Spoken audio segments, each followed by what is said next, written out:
Hey guys, Frosty Knives here, and I wanted to do something a little different.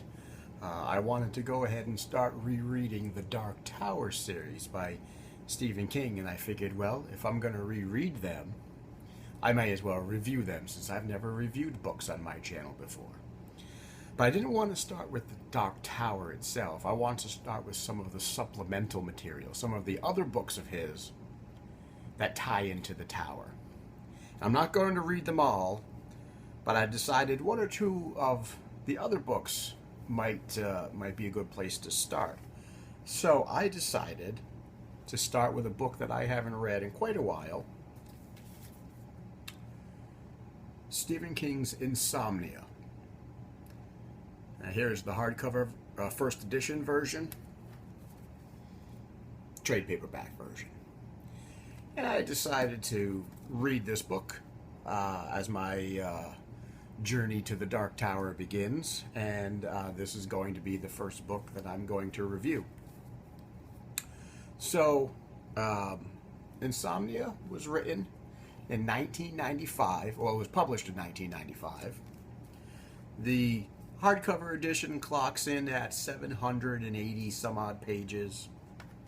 Paperback edition clocks in at 663. And the story is set in Derry, Maine. Now, for those of you who may remember another story set in Derry, Maine, you know that that Derry is a place of secrets and shadows and things that people don't talk about. So this is the first book set in Derry, Maine after It. And the story is a fairly simple story, but complex. The story is about a 70-year-old man named Ralph Roberts. At the beginning of the story, he becomes a widow as his wife of many years dies of a brain tumor. Shortly after she dies, he begins to start experiencing insomnia, or premature waking. He goes to bed at the same time every night, but he starts to wake up earlier and earlier as the days and weeks and months go on. After the insomnia starts, he begins to see auras. He begins to see colorful auras around people and animals and the world, including little balloon strings coming out of their heads, which we eventually discover are people's life cords. And then after the auras, he begins to see what he calls the little ball doctors. And there's three of them. Three little ball doctors, and they're modeled after the Fates or the Weird Sisters from Greek mythology. And there's three of them, two good ones and one not so good one. The two good ones are named Clothos and Lachesis. The not so good one, the bad apple, is named Atropos. So after he begins to see all this stuff, he discovers that his neighbor from down the street, Lois Chase, is also suffering from insomnia, is also seeing the auras, and eventually also begins to see these little ball doctors.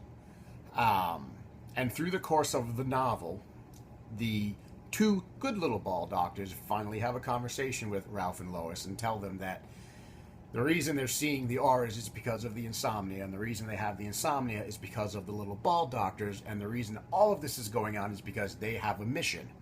And their mission is to stop Ed Deepno, who is a crazy wackadoo and a pro-lifer. He intends to blow up the Derry Civic Center during a pro-choice rally by flying a single-engine plane laced with explosives into it.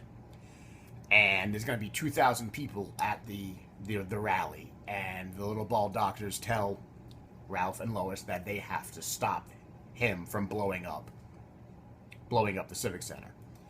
Not to save the 2,000 people, we find out, but they have to stop Ed Deepno from doing what he's going to do in order to save one single solitary life.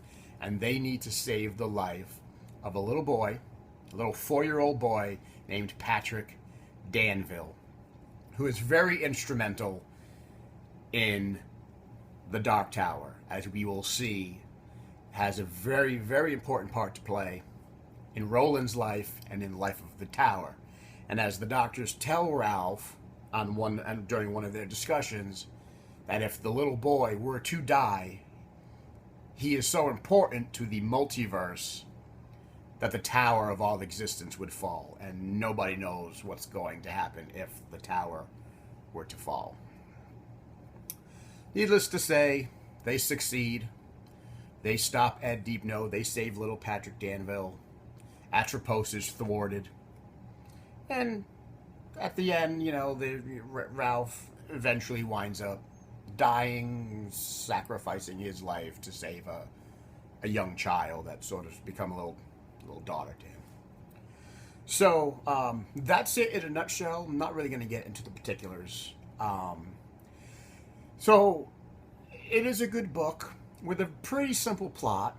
A lot of the action doesn't pick up until about 450 pages into the novel. As a casual reader, not familiar with The Dark Tower, you would enjoy this book. You may not understand all of the references when they start talking about things like Ka and the random and the purpose and the tower. Some of that, if you're not familiar with the Dark Tower, may go over your head. And you may be left scratching your head wondering what they're exactly talking about. But other than that, as a casual reader, I think someone would enjoy the book just as what it is on its own. As a reader of The Dark Tower, this is essential. I would say this is almost mandatory. This is the first book where King introduces us to the Crimson King, who, as you will find out, is the main villain in the Dark Tower series, the one who is opposing Roland, the one who is trying to tear the tower down. And this is the first book where we get to meet the Crimson King, where they talk about who he is a little bit and what he's doing and what his job and purpose is in existence. And that which is extremely important. You get to learn about things like, random and purpose, which show up again in the tower. You get to learn about Ka. You get to learn about the Ka-Tet. All of these things tie into the tower nicely. Like most King books, this is, I found, to be a very easy read. There is not a lot of action in it. There is a lot of exposition in it. There is a lot of talking. There is a lot of explaining. There is a lot of idea introducing, a lot of concept and world building. Some people may find that a bit dry. Not a lot of what I would consider action until you get to the last third of the book is when all the action really sort of takes place. Some people may find this dry, may find it more telling than showing, because there is a lot of talking. There is a lot of exposition, a lot of explaining, a lot of tying into the tower. But for what it is, that is necessary. We needed this kind of a book to tie into some of the backstory. So, a lot of people have expressed they found this book hard. Maybe they didn't like it. Maybe they found it kind of hard to slog through. I would disagree. I think that I read this in 3 days. And I found that once you get into it, it's very familiar territory, the way King writes, his prose, his character building. The characters are well fleshed out. There's not a lot, so you get to know each of these characters. You get to know Ralph and Lois and Ed and the people in Derry. You get to visit Derry again, see what's going on, 10 years after the events of it have happened. So it's signature King. Good world building, good character building, quirky dialogue, really, really good. You can get into everything that's going on. Some of it may be kind of drawn out and maybe could have trimmed it a little bit. But Stephen King has been accused of having diarrhea of the word processor, and so we have a book of this length. But still, all in all, enjoyable, and I felt a fairly uncomplicated read. So, as a book on its own, if you were to just pick this book up, out of a 10, I would probably give this about a 7.5. He does make mention of Central Falls in this book, which I always appreciate. There's a couple of books where he mentions my hometown in passing. Salem's Lot was one of them. This is another one. So as a book on its own, just pick it up off the shelf. You want to read a King book, 7.5 out of 10. But as a Tower book, 10 out of 10. Crucial. You will need to read this if you intend to explore the Tower and all the depths and levels of the Tower. So that's my review of Stephen King's Insomnia. Next book on my list is going to be the Stephen King-Peter Straub collaboration of Black House, also a Tower book. And then after that, I think I'm going to get into the Tower itself. So stick around if you want to follow my journey, Roland's journey, to the Tower. If you like these kind of reviews, comment, subscribe, pass it along.